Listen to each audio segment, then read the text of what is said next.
Hey guys, welcome to Wrestling Days. So I've got a really important video for you today. This has taken me 3, 4, 5 times to do this video because it is all about the top 5 most important wrestlers ever. And to tell the truth, my list just keeps changing. So I know as soon as I finish recording this, I'll probably disagree with it myself. But I've got to get something recorded. I've got to get something over to you guys. This list feels like the closest I've got to tell the truth. So I'm just gonna get it out there. But I'd love to know what you think. Please drop it in the comments below, or you can jump over to Twitter and Facebook. I'm on Facebook now. You can follow me at Wrestling Days UK. Love to hear from you and what your thoughts are on the 5 most important wrestlers. Big shout out to David Goldfield. It was his initial question that made me go down this path. He said who were my 5 favourite wrestlers, and that is a video I will still do. But Caitlin over on Twitter, big shout out to Caitlin, who I know supports like the Wrestling Days Twitter account, interacts with that. She was the one that said, you know, why don't you do your least favourite as well, and then this is where we've got most important as well. So there are a few more videos on the way, is the bottom line. There's a few shout outs that I want to do first. I want to shout out to Legend Killer 18. I know you watch a lot of videos, really supportive, really do appreciate that support. x.dj420.x. That is a hell of a name, mate. Again, big supporter of the channel. I know you've got a lot of things going on yourself, so just want to give a shout out and wish you all the best. And then there's a couple here that have been supportive for a long time. ROSCO comments on loads of videos. I know again has been a big supporter of the channel. Really do appreciate it. Honestly, thank you very much. And then over at Twitter, Tommy, who again watches the videos, at WWE fan_Tommy, you know, really does interact with the Wrestling Days Twitter account. Really do appreciate it. I have no problems giving shout outs because I really appreciate the support, and I just want to take a couple of seconds just to say thank you to all of you that are watching this video as well, because without you this wouldn't exist. Right, let's get to the top 5 most important wrestlers then. I can tell you that people that don't make the list include Shawn Michaels, The Undertaker, we've got no Buddy Rogers, no George Hackenschmidt, who was regarded as the first heavyweight champion. There's no Bruno Sammartino, there's no Bob Backlund, there's no Andre the Giant. It's I mean, I'm literally saying those names, and I'm pretty sure I could make a case for them not only being in the top 5 but being number 1. So this is why the list keeps changing. But here we are. Here's the top 5, and let's get right into it. At number 5, a name that some of you might not be familiar with, but it is THESZ. THESZ, I can tell you, made his debut in 1932. And actually wrestled up until 1990. When he finished wrestling, he was 74 years old. He is the only wrestler to actually wrestle in 7 different decades.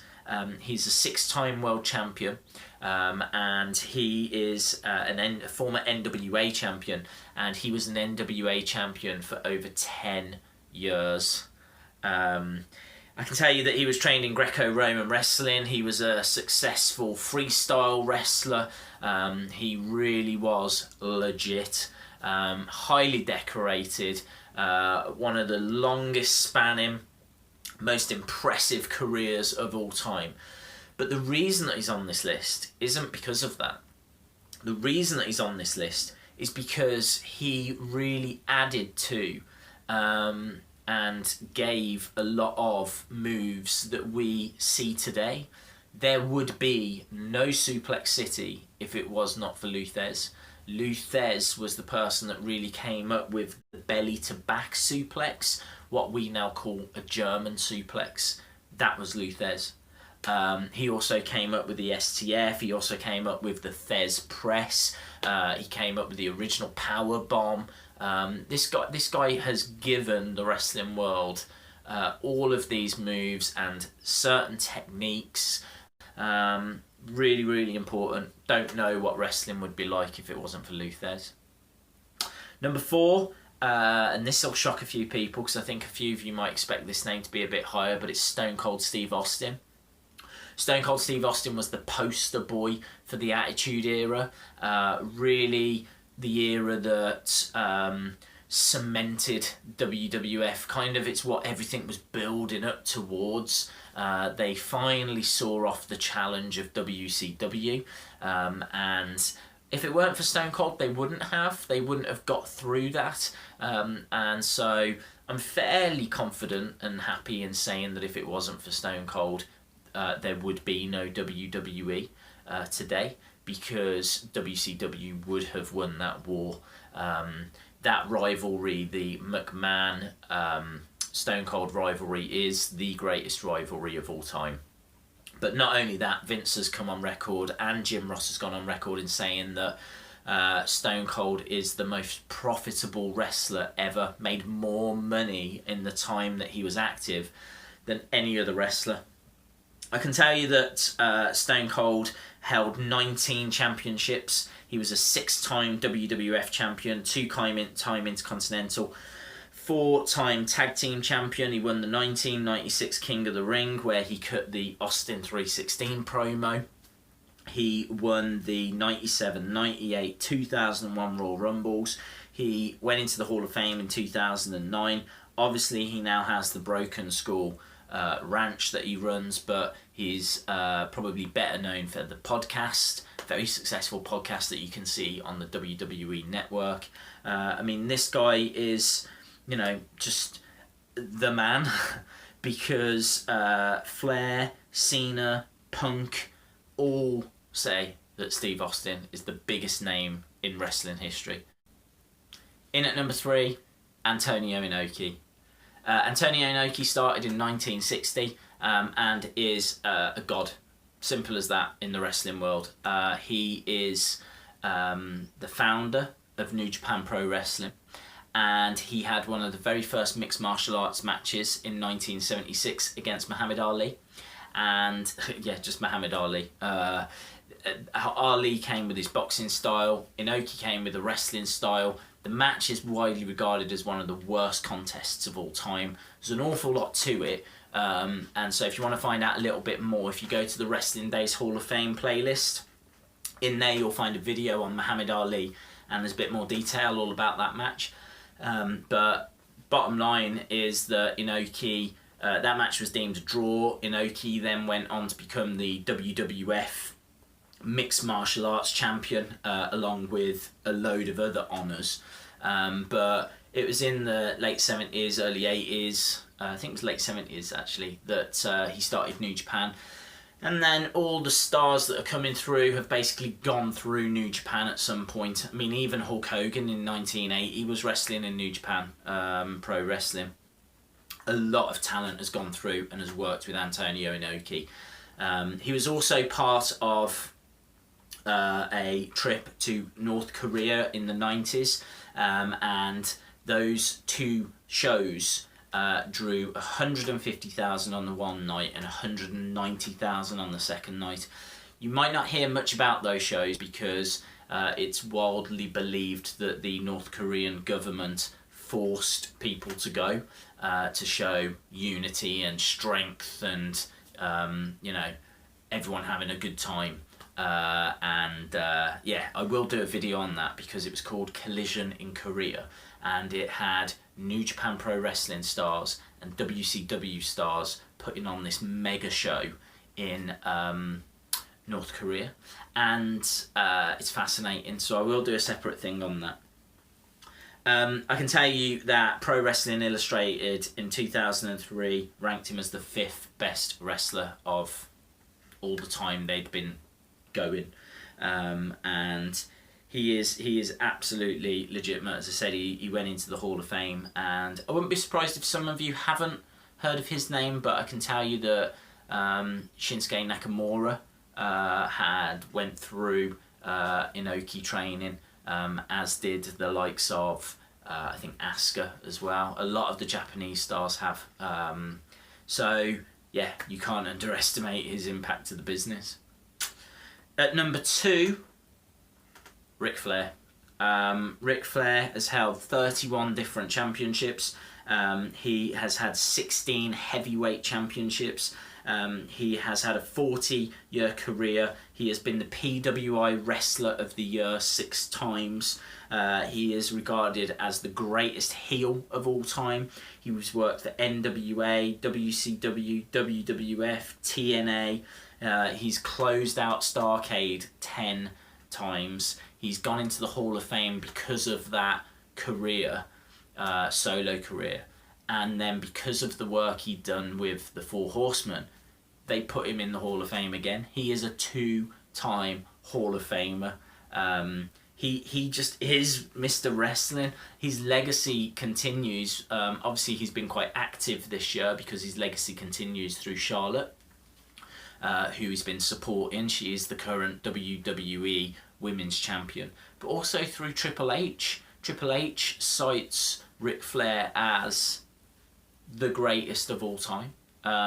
He says, I think it was during, might even have been during Ric Flair's induction to the Hall of Fame, or one of them. He says that he's heard an argument that Ric Flair is the greatest of all time. There's no argument. His impact on the business is absolutely huge.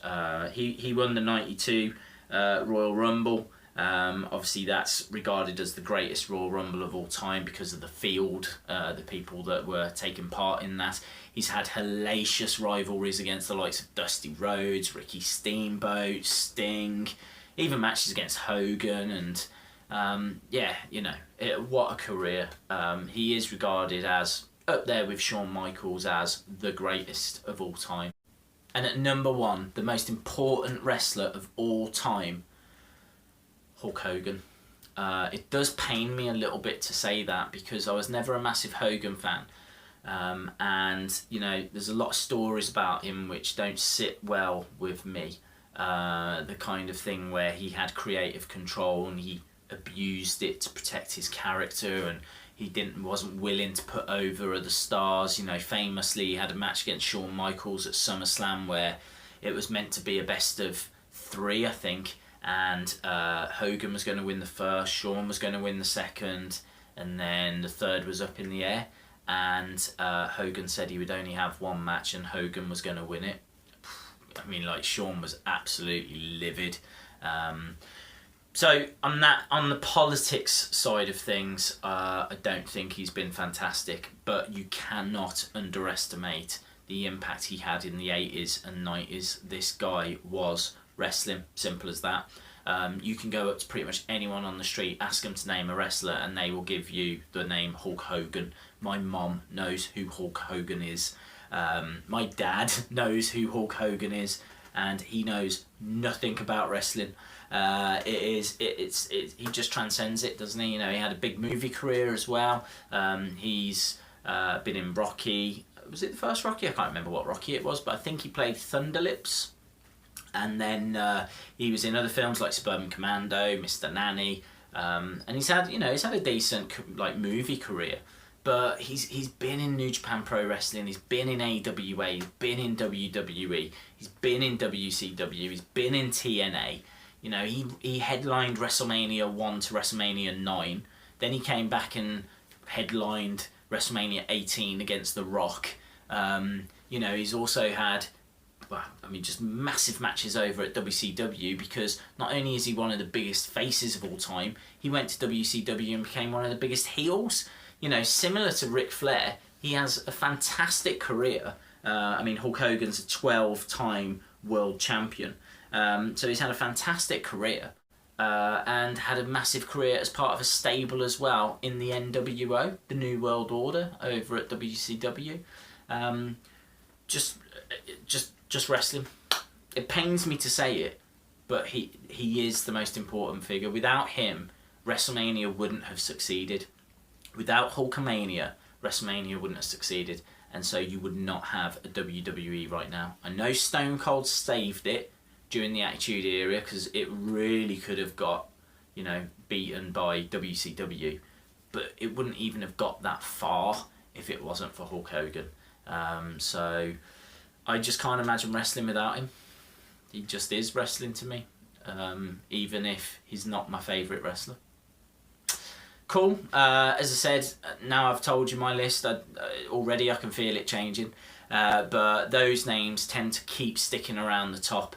But yeah, there's obviously massive arguments for those others that we mentioned at the start, but I'd love to know yours. Don't forget you can get in touch with me on Facebook and Twitter, or drop it in the comments below. If you haven't subscribed to this channel, it'd be brilliant if you did. Really would appreciate it, because we've got loads more videos on the way, as we said at the start. And I think that's everything for now. Hopefully I'll see you again next time. Bye for now.